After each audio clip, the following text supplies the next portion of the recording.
Bapa, biarlah hanya firman-Mu yang menjadi dasar daripada kehidupan kami. Ampuni dosa dan kesalahan kami ya Tuhan. Karena kami seringkali tidak mendasari hidup kami dengan fondasi yang kuat. Sehingga kami goyah di dalam menghadapi akan segala perkara yang Kau izinkan terjadi. Biarlah pada pagi hari ini kami kembali kepada posisi kami Tuhan. Dan selalu berhubung dengan Engkau. Dan biarlah firman-Mu berdaulat atas hidup kami. Terima kasih Tuhan Yesus untuk pujian penyembahan yang boleh kami naikkan di hadapan-Mu. Terima kasih Bapa untuk kesempatan kami boleh beribadah di hadapan-Mu. Dan saat ini waktunya Tuhan, Kau kuasai tempat ini. Engkau bertata di atas segala firman yang akan disampaikan. Siapkan hati kami untuk menangkap firman-Mu. Terima kasih untuk semuanya. Bekerjalah Kau Tuhan Roh Kudus dalam hidup kami masing-masing. Terima kasih Tuhan, kami mempersilakan Engkau untuk bekerja dengan luar biasa. Karena kami tahu Kau ada di tempat ini. Di dalam nama Tuhan Yesus. Yang percaya katakan sama-sama, amin. Silakan duduk saudara.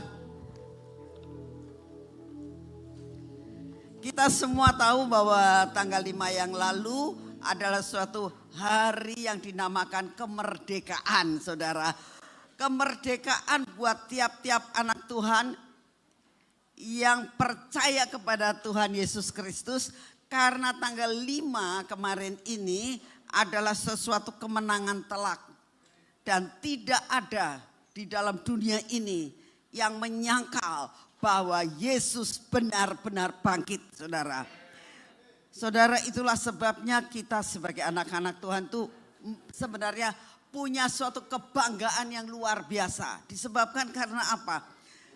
Tidak ada penyelamat selain Yesus Kristus yang sudah bangkit dari antara kematian. Ya. Tidak ada penyelamat yang dapat membawa saudara dan saya masuk ke dalam kerajaan surga jikalau Yesus tidak bangkit. Amin. Luar biasa. Kita bangga punya Yesus karena Dialah yang menyelamatkan saudara dan saya. Saudara, tetapi seringkali apa yang terjadi ya? Saat-saat kita menghadapi sesuatu ya. Saat-saat kita menghadapi persoalan ya, seringkali kita itu tidak merasakan kalau Yesus itu bangkit. Tidak merasakan bahwa Yesus itu punya kuasa kebangkitan yang luar biasa. Mengalahkan maut, ya, bangkit daripada kematian. Menunjukkan diri saudara kepada murid-muridnya. Dan kita yakin sampai hari ini Yesus tetap hidup. Amin. Nah saudara, tapi seringkali semua persoalan dalam kehidupan kita itu menjadi penghalang daripada kita bisa melihat kuasa kebangkitan. Mungkin saudara akan mengatakan, aku gak pernah lihat Yesus. Sudah gak masalah. Tapi saudara harus melihat kuasa kebangkitannya berlaku buat saudara dan saya. Amin. Ya, saudara, saya kasih satu gambaran ya. Begini, saya itu setiap bulan itu suntik vitamin C. Mungkin saudara, oh pantesan Ibu Nani itu sehat. Ya memang sehat bukan dari vitamin C. Sehat itu dari Tuhan. Amin. Tapi saya tuh punya kebiasaan, 1 bulan 1 kali saya itu suntik vitamin C. Dan saya punya langganan, saya tidak ke rumah sakit atau ke lab ya. Tapi saya punya langganan suster yang sudah menyuntik saya bertahun-tahun. Jadi saya sudah langganan dengan suster itu. Kalau saya pas lupa ya, dia suka ngomong, "Bu, suntik enggak gitu. Jadi sudah langganan lah sama dia. Satu saat kemarin ini dia datang untuk nyuntik saya. Nah, biasanya ini suster ini sangat berpengalaman. Memang dia sudah pensiun tapi sangat berpengalaman. Terutama kalau dia nyuntik ke nadi ya, kan langsung ke nadi ya, enggak suntik biasa semua orang bisa. Tapi kalau suntik nadi itu kebanyakan kalau enggak pinter itu enggak bisa nyambung gitu, enggak bisa masuk. Dan dia itu orangnya sangat ahli. Jadi begitu dia nyuntik sekali pasti bisa. Kemarin dia nyuntik gak masuk. Sekali, 2 kali di sini, 2 kali, 3. Sakit saudara. 4 kali, 5 kali. Bu, saya bilang, ayo bu, kenapa ya bu? Saya kok begini? Ibu tenang aja gitu. Coba sebelah kanan, sebelah kiri. Gak bisa juga. Saya akhirnya gini, sembayang yuk bu, dia orang Katolik saudara. Kita doa dulu bu, doa dulu. Kayaknya ibu tuh gak tenang loh, saya bilang. Kalau segala sesuatu tidak tenang, itu bikin gak bisa melakukan semua pekerjaan. Saya bilang, yuk kita doa. Setelah saya doa, saya sama dia, ya wes bu, pasti bisa hari ini. Terus akhirnya sekali bisa setelah doa. Nah, setelah itu saya tanya, bu, boleh tanya ya, ibu ada persoalan apa? Saya bilang. Lalu dia ngaku saudara, dia bilang begini, bu, sebelum saya ke sini, dia bilang, anak saya itu melahirkan, dia bilang, anaknya keluarnya biru semua, cucunya berarti cucu dia, ini semua kelilit dengan usus dan sebagainya, biru semua bu. Nah, terus tapi saya mengucap syukur karena akhirnya hidup. Jadi sudah ditanganin sama suster ya. Jadi akhirnya saya ke sini. Oh, saudara tahu. Persoalan yang ada dalam kehidupan si nenek ini ya, si suster ini, dia membuat hatinya kacau. Ya, enggak tenang.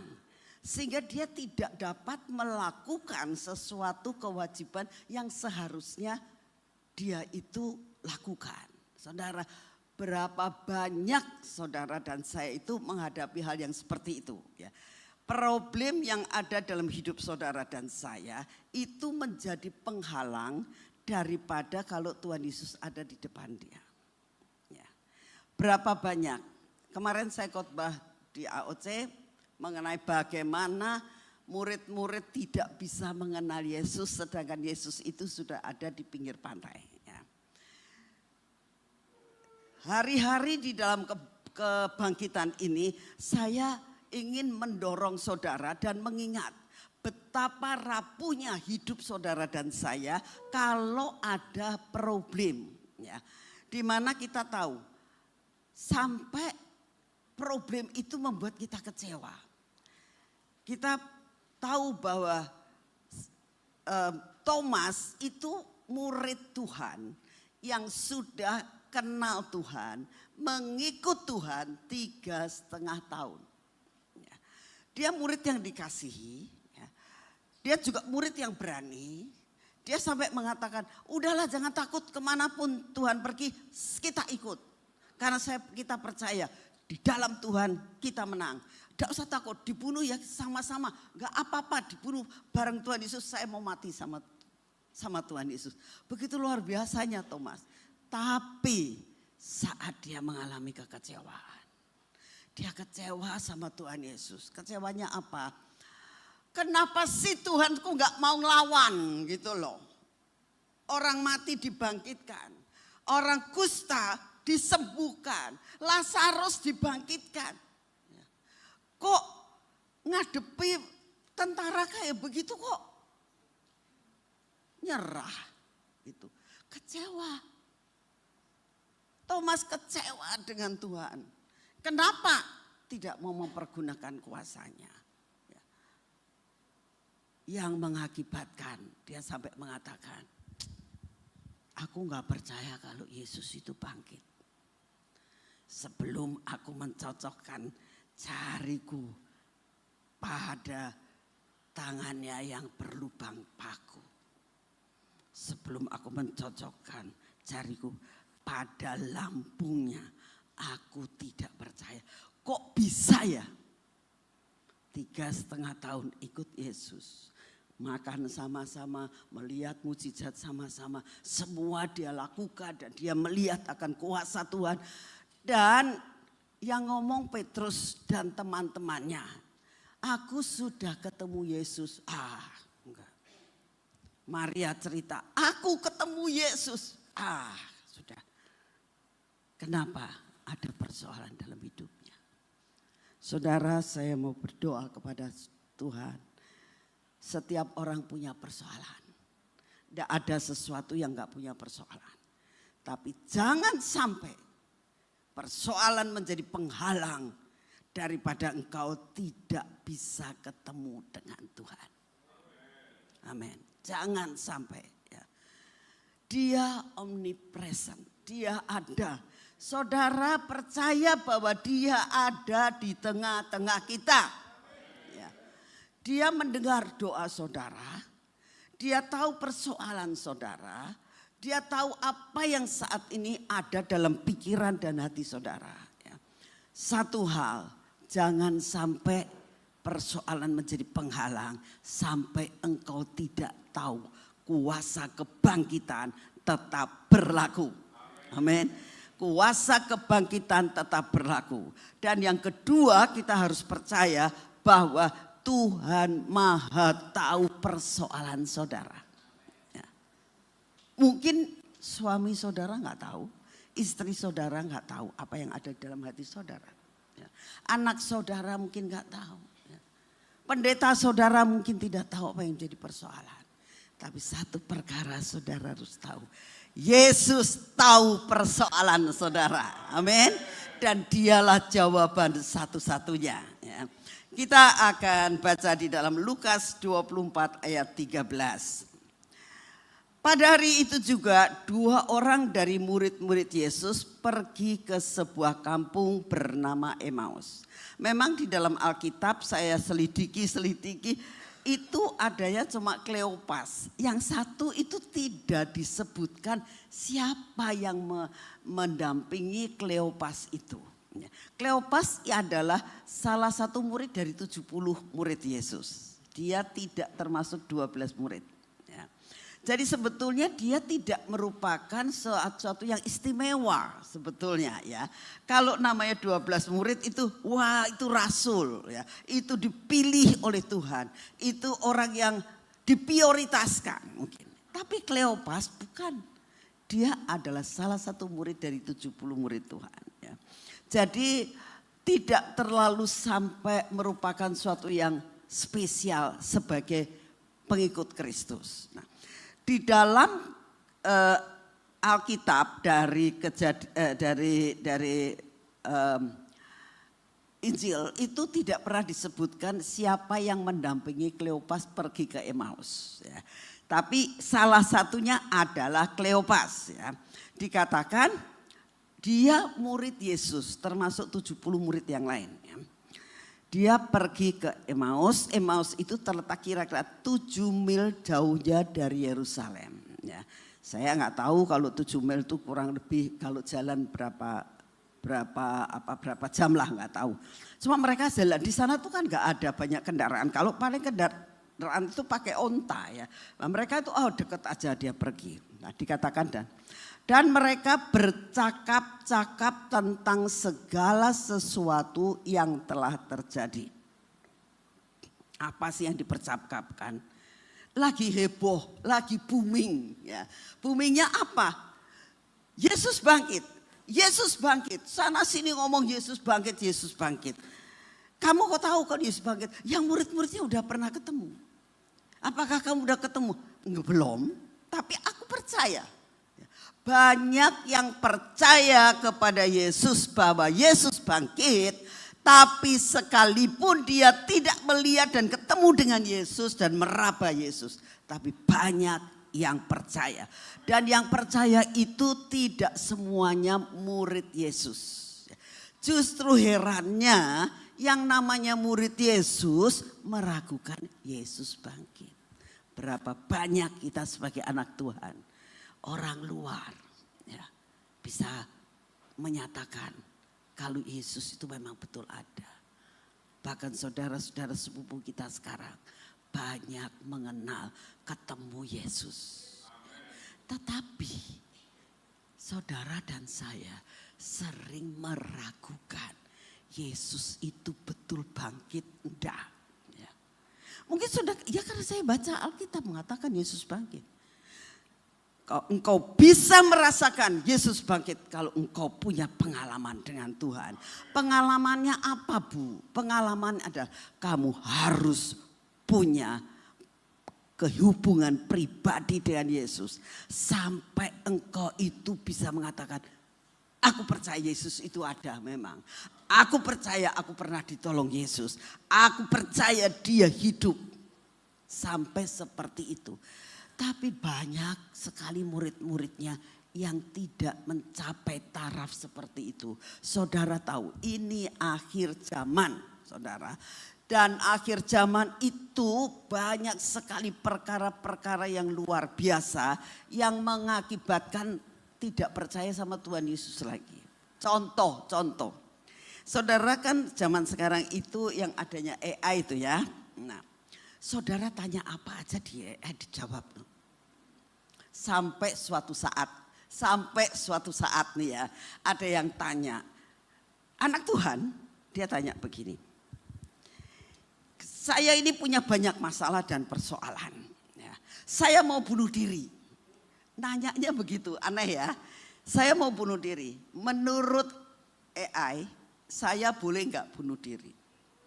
Saudara, jawabannya tuh luar biasa, betul. Saya bilang, aduh, kok sampai begini ya? Jawabannya begini. Apakah engkau orang Kristen? Hebat enggak itu? Kalau engkau orang Kristen, mengalami masalah, datanglah kepada Tuhan Yesus. Loh, sungguh saudara. Saya bilang, kok ini orangnya cerita. Itu pinter loh Oma. Iya pinter, gimana pinternya saya gitu. Saya pernah tanya, loh ini dia sih tidak mau bunuh diri. Tidak mau, cuma dia nanya. Itu jawabannya kok pinter ya. Nah, terus nanya lagi dia. Saya lahir sekian, masuk di apa pokoknya gitulah gitu ya. Menurut saudara, saya kalau dapat pacar kayak apa? Dijawab. Kita tahu ya, betapa saat ini dunia bisa menyelewengkan kita. Sampai dia ngomong gini, kalau gitu kan kita nggak usah tanya Tuhan ya. Dia bilang, udah dijawab sih. Gak usah tanya Tuhan, gak usah doa. Udah kalau doa sama Tuhan gak bisa langsung dijawab. Katanya, dia ngomong begitu loh, tidak bisa langsung dijawab. Puasa, doa lagi, ya, baca Alkitab, tidak boleh bolong di dalam ke gereja. Kadang-kadang gak dijawab. Kalau AI langsung gak ada 1 menit dijawab. Sekarang buat apa tanya Tuhan ya. Saja jadinya Tuhan kita. Saudara sampai seperti itu. Ya. Karena apa sih manusia senangnya instan. Mie instan. Semuanya instan. Pengen apa dijawab secara instan. Saudara hati-hati. Lalu saya terakhir nanya. Sekarang saya mau tanya. bisa menyelamatkan kamu masuk surga enggak? Nah, ya itu sih nanti katanya. Ya. Dia bilang begitu. Itu nanti. Kan setelah kematian juga kita enggak tahu. Gitu. Saudara, selalu dunia menyelewengkan segala-galanya.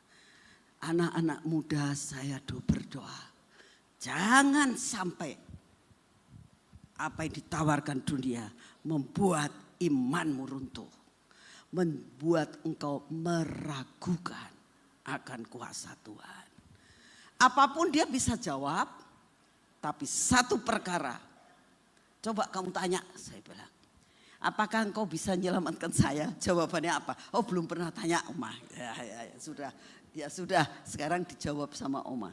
Tidak ada di bawah kolong langit selain Yesus Kristus yang bisa menyelamatkan engkau. Jangan tukarkan Yesus dengan AI. Saudara, ini kejadiannya. Ya. Murid-murid Yesus termasuk Kleopas ini dia bingung. Karena secara akal gak mungkin manusia mati bisa bangkit. Ya. Lazarus bisa bangkit karena Tuhan Yesus yang bangkitkan. Ya Tuhan Yesus yang bangkitkan siapa? Tiba-tiba kok yang namanya itu batu yang besar tergolek. Ya. Ada malaikat katanya. Ini kan katanya. Ya. Aku belum lihat kata Kleopas. Ya. Bingung dia.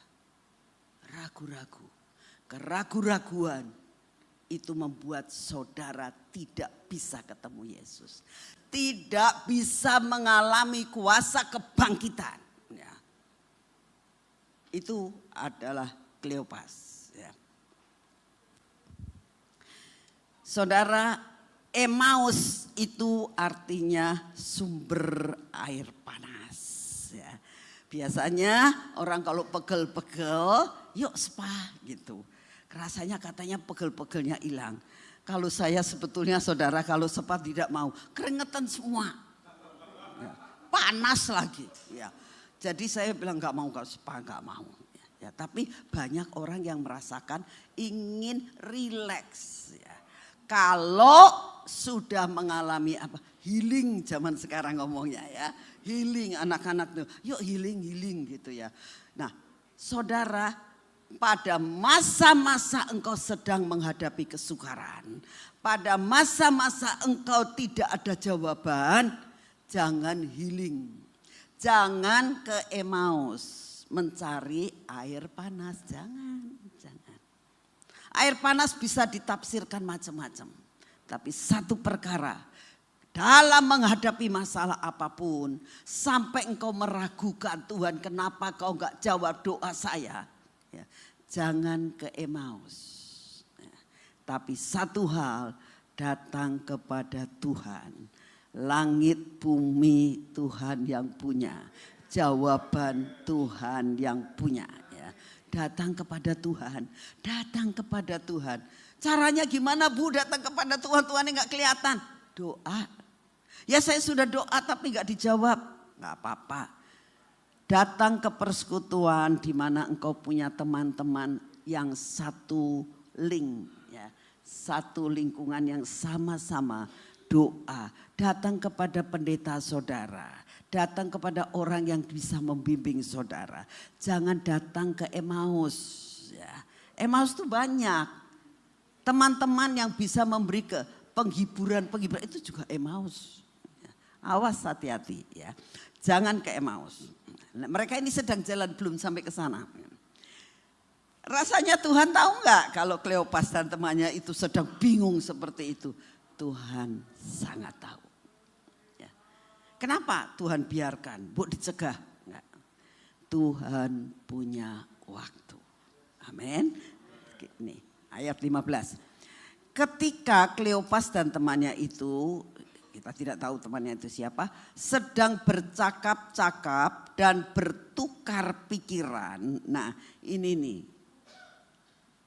Kleopas berdua, kita tidak tahu temannya itu anak Tuhan atau bukan, murid Tuhan atau bukan, siapa nggak tahu karena tidak disebutkan. Mereka sedang bercakap-cakap, apa yang dicakapkan? Yang lagi tren. Dan saat itu yang lagi tren adalah Yesus bangkit. Itu seluruh Yerusalem heboh benar. Ya. Mungkin kalau zaman sekarang, wah di TV di mana-mana semua media menceritakan ada keajaiban. Lagi tren. Mereka melakukan percakapan. Ya. Dikatakan mereka itu bertukar pikiran. Saudara tahu kalau namanya bertukar pikiran itu diskusi. Ya. Tukar pikiran itu diskusi. Kalau menurut pendapat kamu gimana sih? Gitu. Masa orang bisa bangkit? Masa orang mati bisa hidup? Ya. Tapi gak ada kenyataannya. Dan kenyataannya mayatnya gak ada. Ya siapa tahu diambil sama muridnya. Enggak. Orang murid yang ngomong dia hidup kok. Aneh, ajaib. Gak masuk akal. Nah itu terus di jalan itu TikTok. Sana sini ngomong terusan ya. TikTokan ya. Tapi saudara lihat. Ketika mereka sedang bercakap-cakap dan bertukar pikiran. Pikirannya bingung. Datanglah Yesus sendiri mendekati mereka. Lalu berjalan bersama-sama dengan mereka. Saudara tahu. Dalam masalah apapun ingat Tuhan selalu jalan sama-sama ya. Dalam menghadapi apapun gak usah takut. Dia omnipresent. Ya. Dia ada di sebelah kita. Terus berjalan bersama-sama. Ingat catat firman Tuhan ini. Kamu dalam menghadapi apapun juga ingat. Aku lagi susah Tuhan. Aku lagi gak ada jawaban Tuhan. Saking pikirannya itu sudah dipenuhi dengan perkara-perkara yang sudah penuh. Sampai gak tahu kalau Tuhannya datang. Dan Tuhan berjalan bersama-sama. Saya berdoa hari ini. Apapun masalahmu. Ingat Tuhan hidup. Tuhan jalan bersama-sama dengan kau.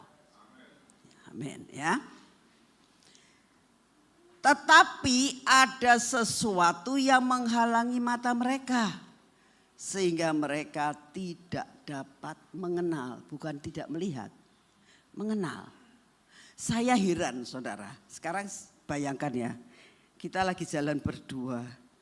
Tiba-tiba ada yang di sebelah kita di tengah lagi ya. Kok gak nyadar ya? Aku tadi berdua kok sekarang bertiga. Kok gak nyadar, heran. Karena apa? Wis ruwet pikirannya. Orang kalau ruwet pikirannya sebelahnya ada siapa sampai gak nyadar. Ya. Hati-hati saudara, hati-hati ya. Hati-hati.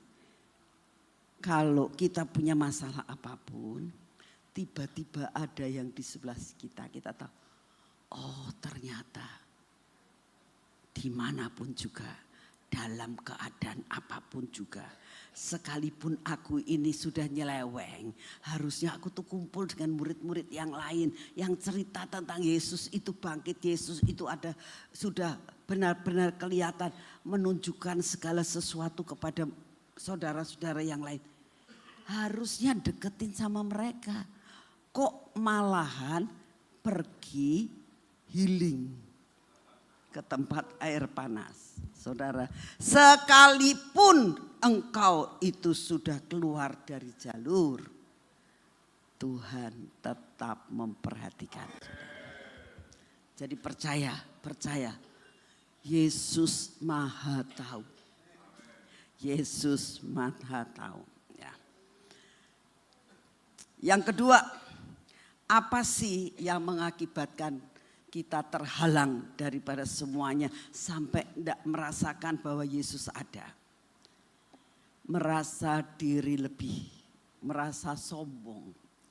Selama saudara merasa sombong, jangan harap saudara bisa dengar suara Tuhan.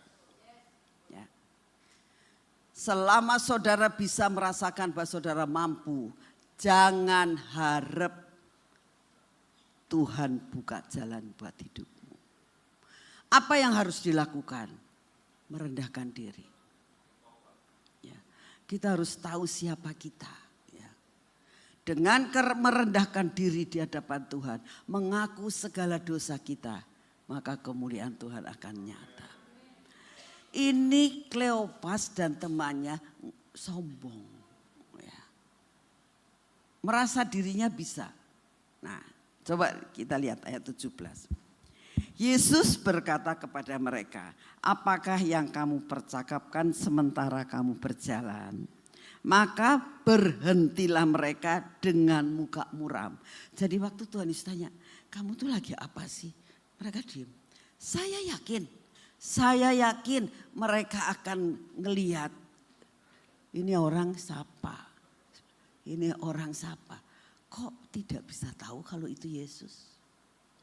Memang orang Yahudi itu orangnya hampir sama-sama gitu, pakai jubah semuanya ya. Tapi begitu kamu lihat muka, kok akan bisa tahu siapa dia. Harusnya kan begitu kalau orang kenal. 3,5 tahun kumpul sama Tuhan Yesus. Di sini tidak dikatakan bahwa Tuhan Yesus menampakkan diri dengan muka yang lain. Dengan rupa yang lain, tidak. Tidak. Tapi pada saat Yesus ada, mereka lihat berhenti. Saya kira berhenti dengan muka muram. Melihat, kok gak kenal sih? Jangan sampai semua kesombongan kalian ya, membuat kalian tidak mengenal siapa Yesus. Ya. Tuhan Yesus tanya, apakah kamu percakapkan sementara kamu berjalan? Kenapa Tuhan Yesus tidak ngomong? Kleopas kaget loh. Kalau pas ya jalan terus Tuhan Yesus gini. Kleopas, dia bilang, kok bisa tahu nama saya? Iya kan? Lihat matamu buka. Siapa ini? Siapa ini? Kleopas bisa nangis loh. Ya. Kenapa Tuhan Yesus gak mau melakukan hal itu? Itulah Tuhan. Tuhan selalu menampakkan diri, menjawab doa tepat pada waktunya. Ya. Jangan terlalu tergesa-gesa minta jawaban Tuhan. Ya. Maka berhentilah mereka dengan muka yang muram. Seorang dari mereka namanya Kleopas. Lalu menjawabnya, adakah engkau satu-satunya orang di Yerusalem yang tidak tahu apa yang terjadi di situ pada hari-hari belakangan ini? Jadi lagi heboh. Sampai dia nanya begitu. Aneh bisa gak kenal siapa Yesus. Karena sombong. Sampai merasakan bahwa ya orang kok aneh ya. Sama-sama dari Yerusalem loh. Mau pergi ke Emmaus barengan sama kita. Kok gak ngerti ya? Sombong. Sekali lagi kesombongan menjadi penghalang untuk saudara dijawab sama Tuhan. Ya, jangan sombong. Kata Yesus kepada mereka, apakah itu? Jawab mereka, apa yang terjadi dengan Yesus orang Nazaret? Dia adalah seorang nabi yang berkuasa dalam pekerjaan dan perkataan di hadapan Allah dan di depan seluruh bangsa kami. Tetapi imam-imam kepala dan pemimpin-pemimpin kami telah menyerahkan dia untuk dihukum mati dan mereka telah menyalibkannya. Lah yang Tuhan Yesus diinjili ya. Coba, keminter kan? Jangan keminter sama Tuhan ya. Belajar rendah hati. Padahal kami dahulu mengharapkan bahwa Yesuslah yang datang untuk membebaskan bangsa kami. Tetapi sementara itu telah lewat 3 hari sejak semua itu terjadi. Jadi Kleopas itu tahu teori tidak mengenal praktek. Dia tahu 3 hari kemudian bangkit, itu tahu. Ya. Tetapi beberapa perempuan dari kalangan kami telah mengejutkan kami. Pagi-pagi buta mereka telah pergi ke kubur dan tidak menemukan mayatnya. Lalu mereka datang dengan berita bahwa telah kelihatan kepada mereka malaikat-malaikat yang mengatakan bahwa ia hidup. Suatu kesaksian yang sungguh-sungguh. Dan beberapa teman kami telah pergi ke kubur dan mendapatkan bahwa benar yang dikatakan perempuan-perempuan itu. Tetapi Yesus tidak mereka lihat. Ya. Saudara, cerita sama Tuhan Yesus. Apa enggak malu gitu loh. Ya. merasa dirinya lebih pintar dari Tuhan Yesus. Bukankah kadang-kadang kita juga seperti ini loh ya. Seringkali begini, Tuhan kenapa sih engkau tidak bikin seperti ini saja? Kenapa mesti muter-muter gitu loh jalanmu? Udah aja nyatakan, kenapa mesti ngajak jalan dulu, ngajak ngobrol dulu, kenapa sih? Sedangkan zaman sekarang kan pengennya bypass ya, pengennya jalan tol. Kenapa Tuhan itu kok nolongi kita kok lama banget gitu seolah-olah, ya kan? Ini kan seperti membuang waktu. Jalan sama-sama menuju ke Emmaus. Sampai ke Emmaus loh. Jalan terus. Ya saat itu selesaikanlah masalah itu dengan cepat. Ya. Kleopas, ini aku. Percaya enggak? Aku Yesus. Nih tanganku ada pakunya, bekas paku. Udah, oh Yesus. Biar hilang Tuhan Yesus ya. Selesaikan harusnya. Kenapa Tuhan tak melakukan itu? Tuhan punya cara. Ya. Jadi belajar, saudara, kita belajar mengenal siapa Yesus yang sebenarnya. Yesus gak bisa diprogram. Ya. Yesus tidak bisa diatur sama kamu. Ya. Kita harus sadar dia pemilik nyawa kita. Dia yang bisa mengatur hidup saudara dan saya. Jadi jangan ngatur Tuhan. Tapi kebanyakan kita itu ngatur Tuhan dan merasa lebih pinter dari Tuhan. Ya.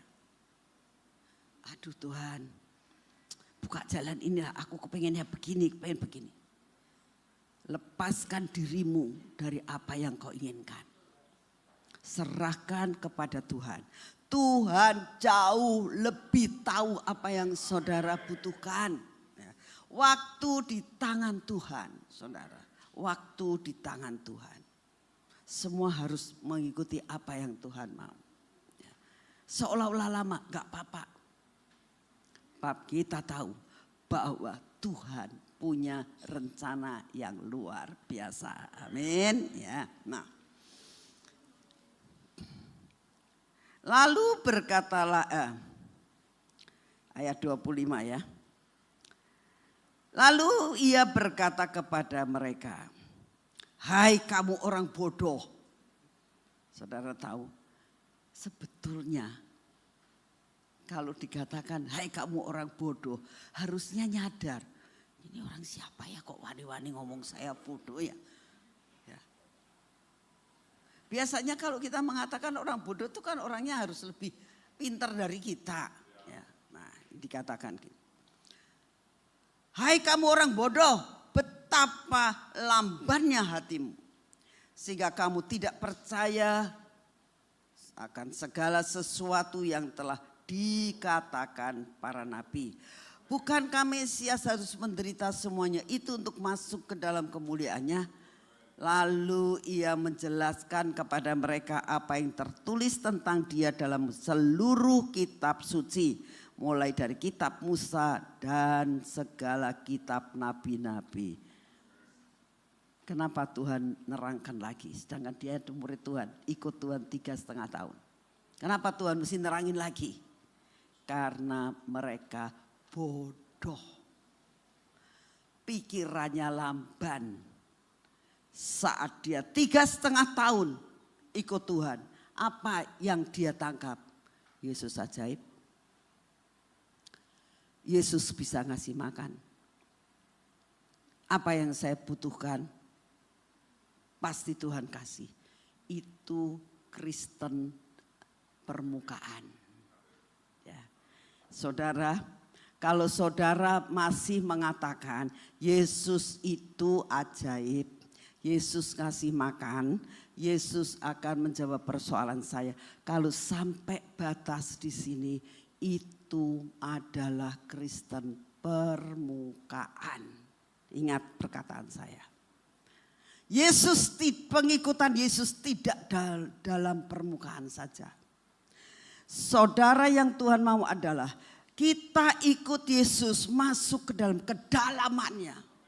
Kalau saudara bisa merasakan akan kedalaman di dalam pengikutan saudara kepada Tuhan, saudara akan mengalami perkara-perkara yang tidak diberikan oleh dunia. Ya. Saudara, kalau kita lihat, kita di pantai, ya. Lalu kita lihat di situ kan ada pasir ya, ada hanya sampai di permukaan. Yang saudara lihat apa? Kerang mati, betul nggak ya? Kerangnya banyak, kerang tapi sudah pada mati gitu ya. Tapi kalau engkau masuk ke dalaman, ya, itu dalamnya luar biasa. Kemarin ini waktu Lebaran kami pergi ke Pulau Seribu, saudara. Salah satu dari Pulau Seribu, ya, nggak tahu pulau apa namanya, Pulau Payung atau pulau apa gitu. Nah di sana itu ternyata benar-benar bagus, saudara. Lautnya biru banget, bersih banget. Ya. Nah, lalu di pantai, nah sudah itu si Sofi ngomong, "Mas, saya mau snorkeling, mau melihat kedalaman yang lebih. Kalau mau lihat ikan-ikan bagus gak ada di pantai, adanya di dalam kedalaman. Mereka naik kapal, ya. Saya nggak ikut, saya cuma ya sana pergi, saya bilang gitu, saya nggak ikut. Sama anak-anak, mereka snorkeling. Naik kapal dulu sampai di tengah-tengah, saudara. Sesudah itu mereka snorkeling. Dia bilang, "Mah, di dalamnya itu namanya banyak sekali ikan-ikan yang macam-macam. Tuhan itu kok bisa ya menciptakan yang namanya ikan satu sama lain kok bisa beda. Warnanya beda, bagus banget." Adanya di mana? Di kedalaman. Apakah ada di pinggir? Enggak ada, saudara, enggak ada. Nah, kalau saudara pengikutan saudara hanya sampai di permukaan saja, ya, saudara tidak mengenal siapa Yesus. Kalau engkau mau mengenal kedalaman Yesus, rahasianya sangat luar biasa. Bukan sekedar dikasih tahu, tapi saudara mengalami. Anak-anak selesai itu dia cerita banyak dan ngasih foto-foto sama saya. Ini mah. Tapi saya lihat enggak? Lihat di foto. Tapi saya enggak ngalami. Karena apa? Karena saya enggak mau. Enggak mau apa? Satu, saya enggak mau naik kapal ke sana lagi. Udah di sini saja. Saya enggak mau terjun masuk, enggak mau, ya, enggak mau. Karena enggak mau, saudara dan saya itu hanya mendengar tapi tidak ngalami. Saya mau tanya, enak yang ngalami atau enak cuma mendengar? Ya, kalau engkau mau mengalami kedalaman Yesus, masuk lebih dalam. Ya, gak ada cara lain. Tidak ada cara lain untuk kau mengenal siapa Yesus, mengenal kuasa kebangkitannya. Saat-saat ini dunia menawarkan perkara yang macam-macam. Saat-saat ini saudara, buat ibu-ibu ya, buat ibu-ibu ini ya, yang dipikirkan apa? Berasnya naik, ya kan? Terus apa lagi? Minyak naik, ya kan? Yang dipikirkan kebutuhan perut, ini naik semua loh. Ya. Bagaimana saya harus memanage keuangan untuk dapat mengatasi hari demi hari. Ya kan? Itu yang kita hadapi di depan kita. Lalu apa? Peraturan pajak macam-macam. Ya kan? Yang pengusaha-pengusaha. Begitu, kemarin saya ketemu dengan seorang anak yang ngurusin pajak toko papahnya, dia ngomong gini, "Aduh Oma, saya minta didoain sungguh-sungguh." Kenapa? Masalah pajak ya. Saya langsung tak tembak, masalah pajak. "Iya Oma, aduh ini. Saya bilang harus dihadapi. Belajar, datang kepada Tuhan. Hikmat marifat dari Tuhan. Kamu harus tahu, tanya Tuhan. Kamu orang yang berpengalaman dengan Tuhan, tanya Tuhan. Ini gimana Tuhan? Ini gimana Tuhan? Ini fakturnya sekian banyaknya, ada pajaknya begini-begini. Ini kalau dibayar semuanya, oma katanya, bangkrut. Dia bilang ya. Ya wis lah, yang penting kamu tanya Tuhan, minta pimpinan Tuhan, ketemu dengan orang-orang yang bisa menolong saudara. Buat Tuhan tidak ada barang yang mustahil. Tuhan tetap adalah jalan, kebenaran, dan hidup. Saudara, itu yang kita hadapi. Nah, sekarang apa yang harus kita lakukan?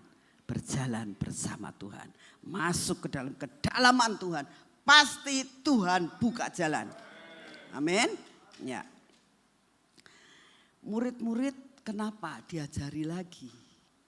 Kenapa diajari lagi? Karena mereka hanya sampai di permukaan. Tuhan ajari lagi, diajari lagi, diajari lagi. Ayat 28 mengatakan begini. Mereka mendekati kampung yang mereka tuju, lalu ia berbuat seolah-olah hendak meneruskan perjalanannya. Tetapi mereka sangat mendesak Tuhan Yesus, katanya, tinggallah bersama-sama dengan kami. Sebab hari telah menjelang malam dan matahari telah terbenam. Lalu masuklah ia dan tinggal bersama-sama dengan mereka. Saudara, orang Yahudi itu punya sesuatu tradisi ya. Kalau sama-sama dengan orang Yahudi, sama-sama satu suku ya mungkin suku atau bukan sekedar suku ya, tapi masih keturunan Yakub ya.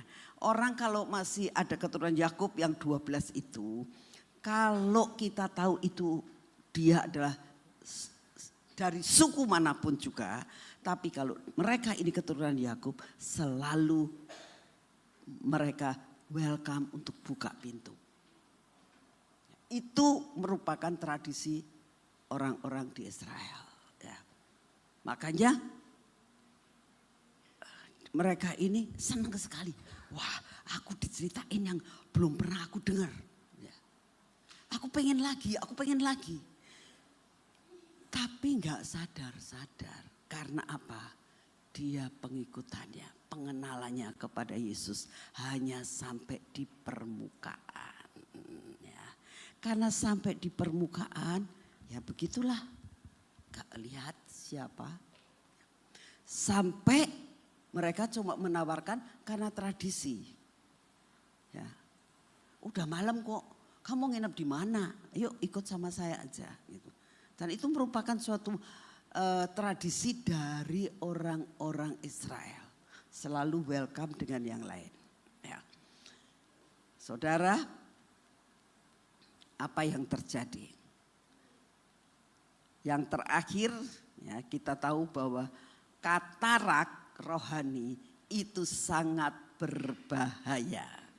Karena pandangannya bisa burem. Ngerti burem ya? Ya. Saudara, saya mau cerita sedikit tentang diri saya ya. Saya itu paling takut kalau dioperasi mata, saudara ya. Saya itu kalau melihat sudah pakai kacamata, ya pakai kontak lens saya ya. Tapi kalau membedakan antara merah sama coklat, itu nggak bisa. Saya kalau ngeliatin merah biasa, itu tak lihat kayak coklat warnanya ya. Kalau saya melihat biru sama hitam, birunya saya anggap itu hitam. Itu sudah bertahun-tahun dan saya nggak merasa ini ya, nggak merasa nggak apa-apa lah kayak gini, nggak apa-apa. Dan selama itu saya tidak pernah periksa mata, cuma saya pakai kontak lens. Suatu saat saya itu mengalami kesukaran di dalam memakai kontak lens. Jadi saya bilang, wah ini mesti kudu ke dokter, ini nggak bisa. Gitu. Saya doa, saya ke dokter saudara. Waktu diperiksa, dokternya ngomong, ibu make kontak lens sudah berapa tahun? Ya mungkin ada juga kalau mungkin 20 tahun lebih saya gitu. Oh. Pernah periksa enggak? Enggak pernah periksa. Nah ibu beli kontak lens dari mana? Ya saya waktu itu ke dokter terus dikasih tahu, oh ini harus begini-begini. Ya sudah saya pakai, terus saya bilang gitu. Gak pernah merasakan ada sakit mata, enggak. Ya kenapa ibu sekarang datang ke sini? Ya jadi saya merasakan gak enak, saya bilang gitu. Jadi saya ke dokter, terus diperiksa. Ibu itu katarak katanya. Hah? Katarak? Iya. Kalau ibu kataraknya tidak dioperasi, diklotok, gak bisa. Apalagi ibu umurnya sudah cukup. Ya. Nah. Terus diapain? Dioperasi. Waduh, bahaya enggak ya dok? Enggak, udah biasa katanya. Jadi akhirnya saya pulang dulu lah dok, mikir-mikir. Ya takut sayanya. Sudah ditentukan waktunya. Tapi nanti operasi satu-satu kok bu, gak usah takut gitu, gak dua-dua. Pernah gagal gak bu? Saya bilang gitu ke dokternya. Ya kalau namanya gagal itu ya pasti ada, tapi kebanyakan sih gak pernah ada gagal tuh katanya. Ya sudahlah saya doa yang penting Tuhan boleh gak sih saya dioperasi, kamu harus jalani. Ya akhirnya saya ke sana dioperasi saudara. Nah waktu dioperasi dokternya itu ngomong gini, kan cuma ditetesin gitu aja jadi kan sadar bukan dioperasinya sampai enggak sadar gitu dioperasi. Kan kedengeran krek gitu kayak di laser gitu. Terus akhirnya dokternya ngomong, aduh bu ini itu sampai sudah nempel ke apa itu namanya, ke retina. Saya diam, Tuhan tolong. Tuhan tolong, saya cuma begitu. Saya berperasa, saya punya Tuhan yang lebih dari dokter. Ya. Tapi Tuhan gak ngasih mujizat sama saya. Mau gak mau saya harus memakai dokter tersebut. Ya. Jadi saya harus mengikuti prosedur. Tapi saya punya Tuhan yang melebihi dari dokter. Jadi saya berdoa Tuhan, kata dokter nempel. Buat engkau tidak ada barang mustahil. Pakai dokter itu, nanti kalau ngoperasi saya jangan sampai kena retina itu retina sobeknya gimana gitu loh. Ya, saya cuma begitu aja. Tuhan kau pegang kendali. Tuhan jadi sepanjang dioperasi saya doa terus. Tuhan pegang kendali, pegang kendali. Cuma ibunya rada rewel. Sebentar ya bu, istirahat dulu. Susah. Ya udah, saya diem aja. Sebentar istirahat, ya sudah dia istirahat, saya tiduran aja, saya berdoa, Tuhan tolong saya, Tuhan tolong saya, ya sudah bilang, Tuhan kau berdoa atas hidup saya, ini mata masih saya perlu Tuhan untuk lihat Tuhan tolong kau. Saya cuma berdoa gitu, apakah Tuhan mengatakan jangan takut anakku, enggak saudara, ya. Jadi saya tetap berdoa. Kok rasanya nggak dijawab sama Tuhan? Loh kalau Tuhan jangan takut, aku yang operasi. Nah itu tenang ya, itu nggak ada jawaban. Tapi saya tenang, saya percaya Tuhan engkau berdaulat atas mata saya, engkau berdaulat atas mata saya. Sudah gitu aja, terus kita mulai lagi ya bu, ya tetesin lagi. Nggak sakit kan bu? Enggak, saya bilang gitu, udah selesai bu. Puji Tuhan, dia Kristen ternyata. Ya. Dokternya Kristen, tahu gitu tak ajak doa dulu tadinya gitu ya. Saya nggak tahu. Jadi puji Tuhan bu, beres katanya gitu. Oh iya bu, beres, sudah selesai. Sudah terus ini tutup dulu sebentar ya bu, ibu duduk. Ya, udah. Saya dudukkan. Saudara tahu sesudah itu 5 menit kemudian sudah bu tak buka. Kelihatan nggak? Iya bu, jelas saya bilang gitu. Antara biru dan hitam tidak jadi hitam. Ada biru ada hitam. Saya bilang kenapa ya kok saya dulu sampai seperti itu. Karena matanya katarak ya. Harus ke dokter. Nah sudah selesai. Terus bu ini mata saya nggak ditutup. Oh nggak usah. Jadi gimana? Ya sudah. Enggak usah pakai, nanti tak kasih kacamata supaya jangan kena debu aja. Jadi enggak ditutup bu, enggak. Sudah selesai bu, sudah. Wis terang kan? Terang, tak periksa lagi ya. Jadi Itu kan ada yang namanya itu apa-apa gitu. Ya, terang semua sampai kecil-kecil. Nah sekarang ya, dia bilang, tak kasih bacaan. Saya bisa baca nggak pakai kacamata. Puji Tuhan, mujizat saudara. Nah sudah Bu, seminggu lagi yang satu tak operasi lagi. Ya, saya pulang. Semua orang ngomong, Bu Nani kok pulang dari rumah sakit matanya nggak ditutup? Enggak tuh katanya dokternya nggak pakai ditutup. Oh langsung saya makan soto saudara. Anugerah Tuhan luar biasa ya. Kenapa sampai seperti itu? Karena apa? Karena ada katarak. Jadi kalau melihat tidak jelas, siapa yang mau mempunyai penglihatan yang jelas terhadap Tuhan? Salah satunya kalau kamu punya katarak, datang kepada dokter Yesus ya. Hanya dokter Yesus yang bisa membuka selaput kamu. Ini lihat ini ya. Pandangan kabur perlu disingkirkan. Waktu ia duduk makan. Nah ini sekarang Tuhan Yesus kan sama mereka. Waktu ia duduk makan dengan mereka, Kleopas dan temannya, ia mengambil roti. Tuhan Yesus ngambil roti. Lah ya kan orang sebetulnya kalau tamu tiba-tiba diajak makan dianya yang ngelayani gitu kan aneh. Dia si Kleopas mulai nyadar, ini kok aneh ya. Saya tidak pernah mengajak tamu yang saya ajak makan, tiba-tiba dia mimpin, gak ada.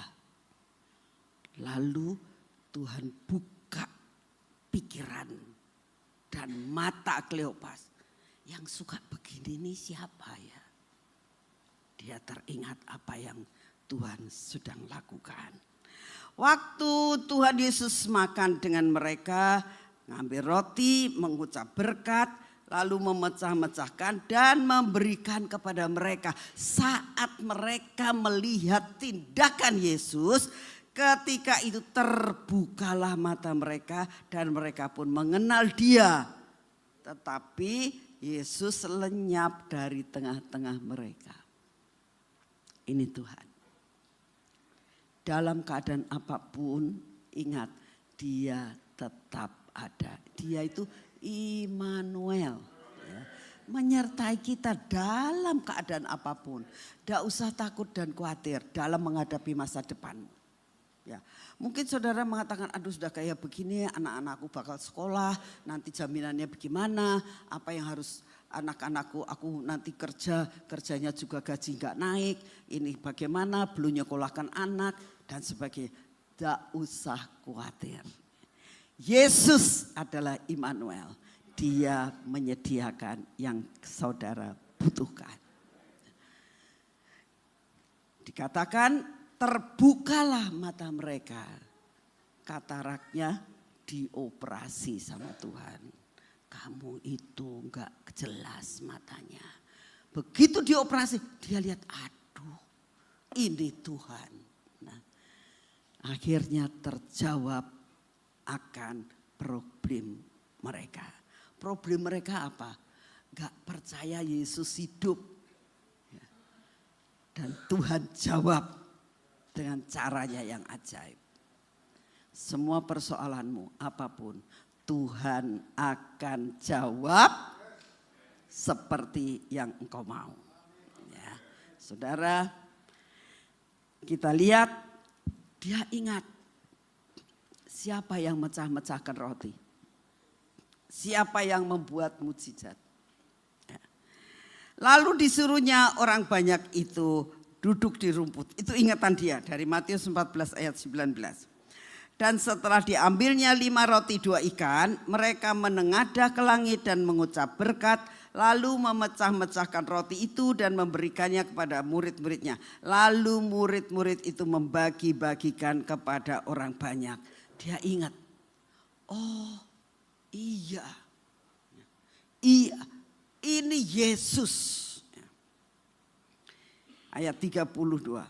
Kata mereka seorang kepada orang lain, bukankah hati kita berkobar-kobar ketika ia berbicara dengan kita di tengah jalan dan ketika ia menerangkan kitab suci kepada mereka. Ya. Mereka sadar, kenapa aku dari tadi melihat.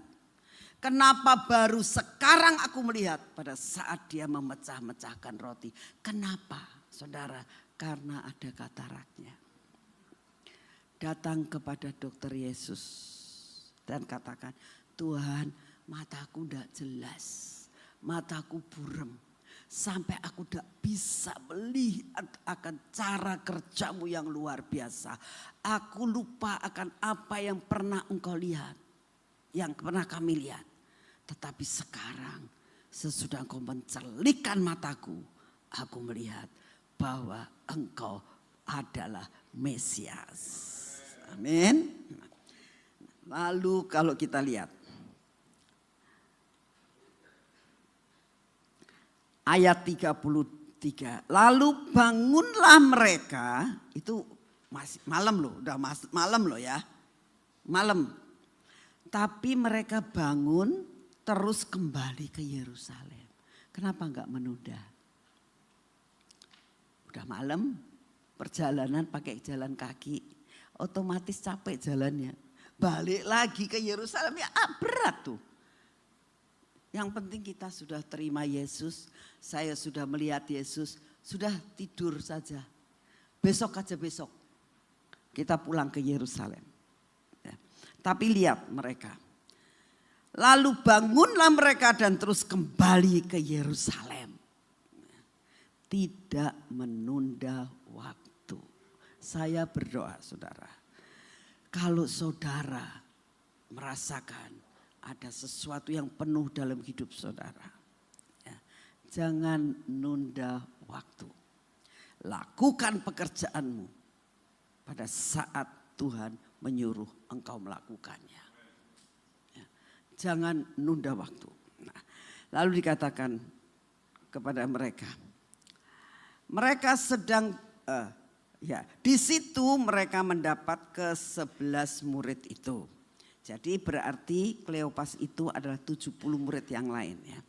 Mereka sedang berkumpul bersama-sama dengan teman-teman mereka. Kata mereka, sesungguhnya Tuhan telah bangkit dan telah menampakkan diri kepada Simon. Mereka bersaksi lagi. Lalu kedua orang itu pun menceritakan apa yang terjadi di tengah jalan. Dan bagaimana mereka mengenal Yesus pada waktu Yesus memecahkan roti. Saudara, hari ini saya berdoa supaya saudara begini. Kalau dalam keadaan sesek. Sampai tidak bisa mengerti, Tuhan engkau itu ada enggak sih? Aku ngalami kayak gini kok enggak ada jawaban, enggak ada jawaban, enggak ada jawaban. Ingat akan apa yang pernah Tuhan kerjakan dalam hidupmu. Saya percaya semua kita itu pernah ngalami sama Tuhan.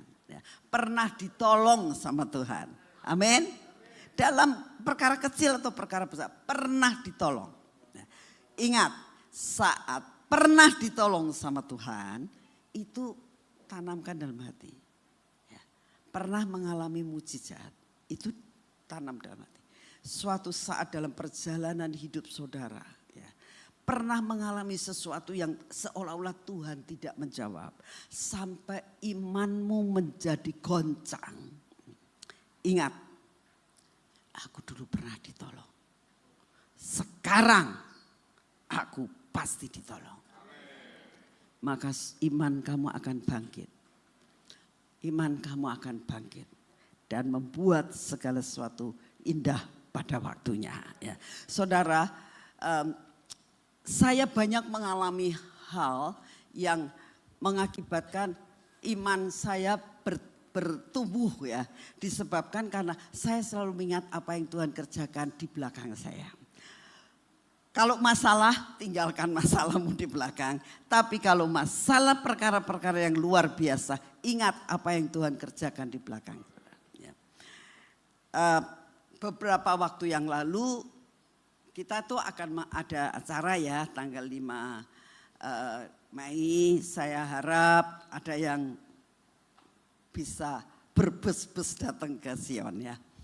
Nah, acaranya mulai jam 4. Saudara kita ini mau ada acara, tapi pada saat itu Tuhan itu bicara dengan saya. Nah, nanti temanya itu adalah glow in the dark. Karena Tuhan itu mau kamu itu jadi bintang-bintang di tengah-tengah kegelapan. Di depan kamu itu tidak baik-baik saja. Ya, tapi Tuhan akan membuat kamu ditinggikan sampai engkau menjadi bintang menerangi dunia ini. Nah, oh ya Tuhan, terima kasih. Ya, sudah. Nah, sesudah itu saya tuh berdoa, Tuhan, kaya dulu pernah loh kau bilang bintang-bintang ya. 3 tahun yang lalu itu Tuhan udah kasih tema. Temanya adalah generasi bintang ya. Sekarang sesudah itu sekarang kok dikasih lagi supaya bintangnya itu glowing ya. Karena bintang itu bisa redup, bintang bisa jatuh ya. Nah, kita harus menyelidiki bintang kita ini mas sudah redup atau sudah mau jatuh atau sudah jatuh ya. Tapi Tuhan ingatkan lagi untuk kita menjadi bintang. Nah, saudara dalam perjalanan ini tiba-tiba ada keajaiban. Ada keajaiban di Mahligai di mana permata-permata itu mengeluarkan minyak. Nah, saya tanya, Tuhan ini minyak apa? Ya ini minyak glow in the dark, nanti kamu bagikan.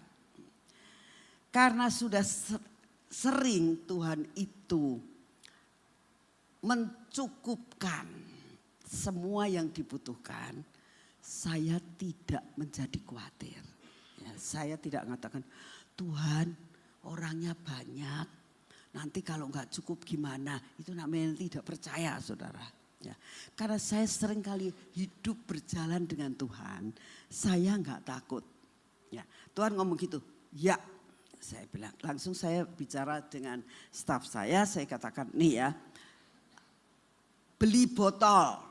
Yang penting beli botol kecil-kecil ya. Kamu beli botolnya 5.000 saya bilang ya. Karena banyak jemaat streaming yang juga nanti akan minta 5.000 ya, 5.000. Siap. Mereka juga saya mengucap syukur mereka itu ke transfer iman saya. Enggak pernah kalau saya ngomong 5.000 ya mereka lakukan. Enggak pernah ngomong enggak kebanyakan tabu, enggak. Apa yang saya perintahkan, lakukan. Udah lakukan. Saya tanya, sudah siap? Sudah Bu. Cuci, saya bilang. Jemur supaya kering. Nah, udah disiapkan. Itu botol-botolnya sudah disiapkan semua, 5.000. Nah, lalu minyaknya sudah ada belum? Sedikit.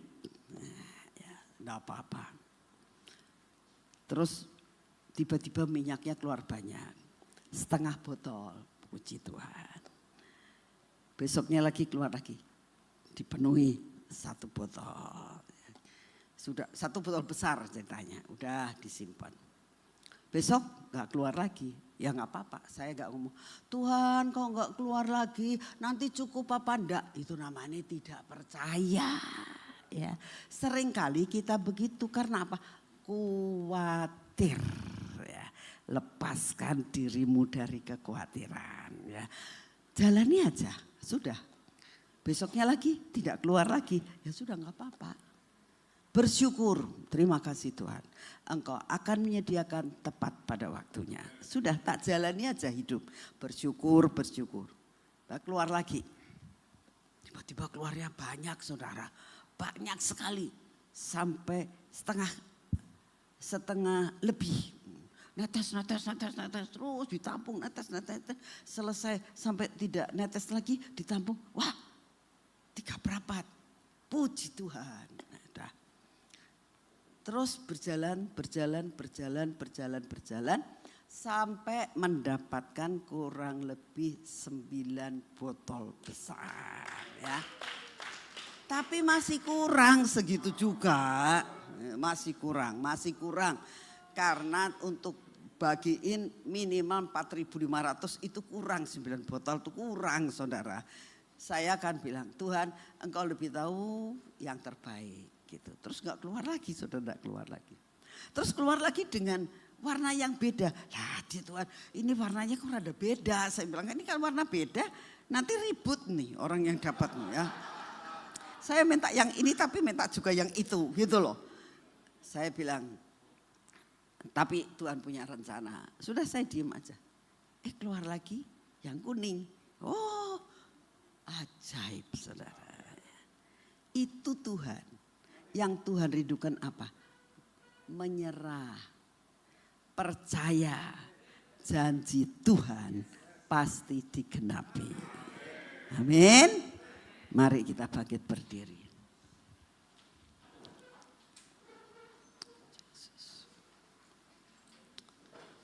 Apapun yang menjadi masalahmu, ingat Tuhan adalah Immanuel. Saya minta pemimpin pujian menyanyikan lagu ini. Immanuel, Immanuel, Tuhan beserta dengan kita. Siapkan hatimu untuk menyanyikan lagu ini. Tuhan Yesus.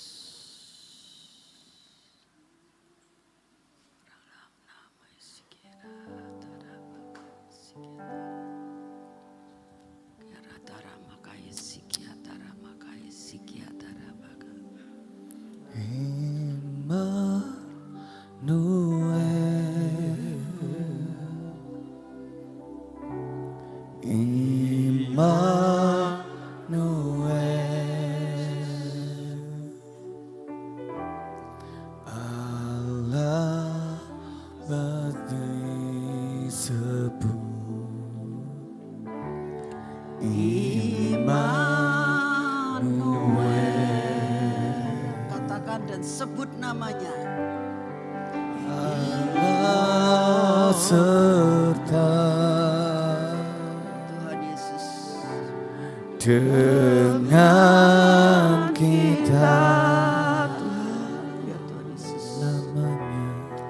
namanya disebut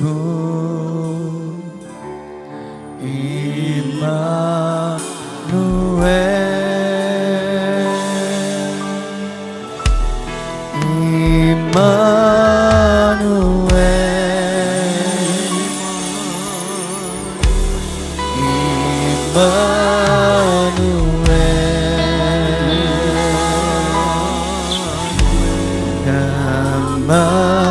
Namanya disebut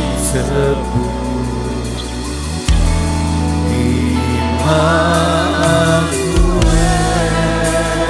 Allah serta, Allah serta dengan kita. Namanya disebut Immanuel. Sekali lagi kita katakan Immanuel.